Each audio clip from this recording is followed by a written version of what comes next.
लोकसभा का चुनाव नजदीक आ गया है और देखा जाए तो घोसी लोकसभा में एनडीए गठबंधन से मंत्री ओम प्रकाश राजभर के बेटे अरविंद राजभर जी ताल ठोक दिए हैं। क्या कहेंगे आप?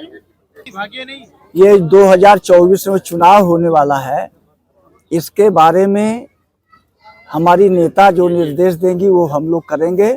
और वैसे भी चाहे यहाँ पे ओम प्रकाश आवे चाहे कोई भी आवे, आज बहुजन समाज पार्टी पूरे देश में सबसे मजबूत पार्टी है। और आज ऐसे लोग जिनकी पार्टी राष्ट्रीय पार्टी नहीं बनी है, लोकल पार्टी है, वो भी बहुजन समाज पार्टी के ऊपर उंगली उठा रहे हैं। तो इसलिए हम इस बार जो घोसी लोकसभा का चुनाव है उसको हम लोग जीतेंगे। ये घोसी लोकसभा की सीट बसपा के खाते में थी, क्या ये सीट बसपा बचा पाएगी? बिल्कुल बचा पाएगी, बसपा इसको जीतेगी। जनता में आक्रोश है कि सांसद जी 5 वर्ष दिखाई नहीं दिए, न कोई विकास हुआ, तो कैसे सीट बचेगी घोसी की? ये कोई जरूरी नहीं है कि जिससे लोग नाराज हैं उसी को हम टिकट दें।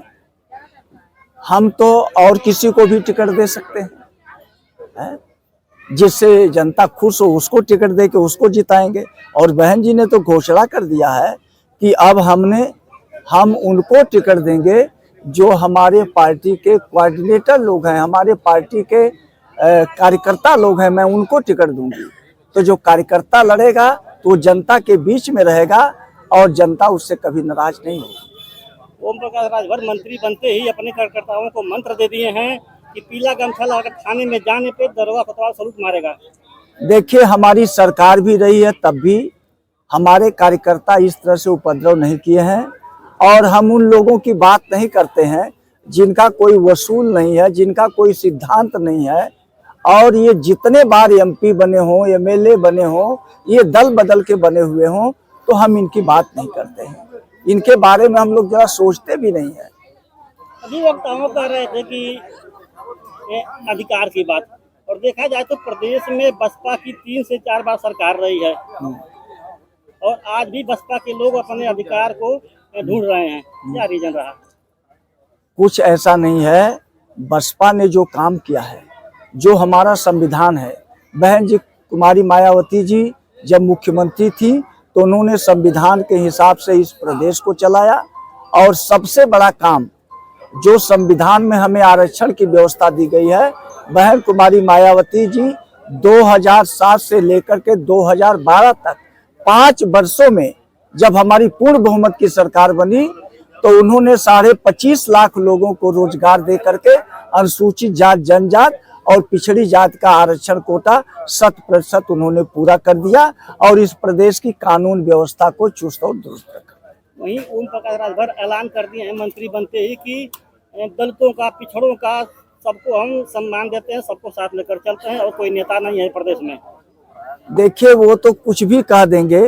अभी आप इसी जगह देखेंगे कि अभी जो लोकसभा का ये बाई इलेक्शन हुआ है जिसमें सपा का कैंडिडेट जीता है, उस समय यही ओम प्रकाश जी, दारा चौहान तो चुनाव लड़ ही रहे थे, ओम प्रकाश पूरी ताकत के साथ इसमें लगे हुए थे, लेकिन वो तो कुछ नहीं कर पाए। वो क्या बोलते हैं, उनके बोलने में कोई गंभीरता नहीं है, वो बोलते हैं और हंसते रहते हैं।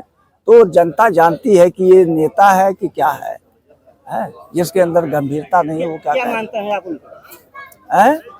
मैं उसको अपना एक पहले का कार्यकर्ता मानता हूँ। 1996 में मैं बनारस मंडल का कोऑर्डिनेटर था, उसको मैं जिले का अध्यक्ष बनाया था और उसको मैं चुनाव लड़ाया था। तो हमारे लिए तो वही ओम प्रकाश है जो किसी लायक पहले नहीं था और आज भी किसी लायक नहीं है। जब बसपा में ओम प्रकाश थे तो अच्छे थे और आज चले गए हैं भाजपा में, तो आज कह रहे हैं कि वो कुछ नहीं है। नहीं, जो भाजपा में नहीं, हम कह रहे हैं अभी भाजपा में थे, भाजपा से सपा में आए, फिर सपा से भाजपा में गए।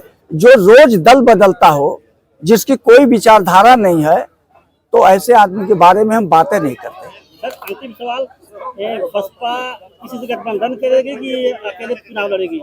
हमारी नेता ने ऐलान कर दिया है कि हम अपने बलबूते पर पूरी ताकत और दमदारी के साथ हम चुनाव लड़ेंगे। ठीक सर, धन्यवाद। ओके।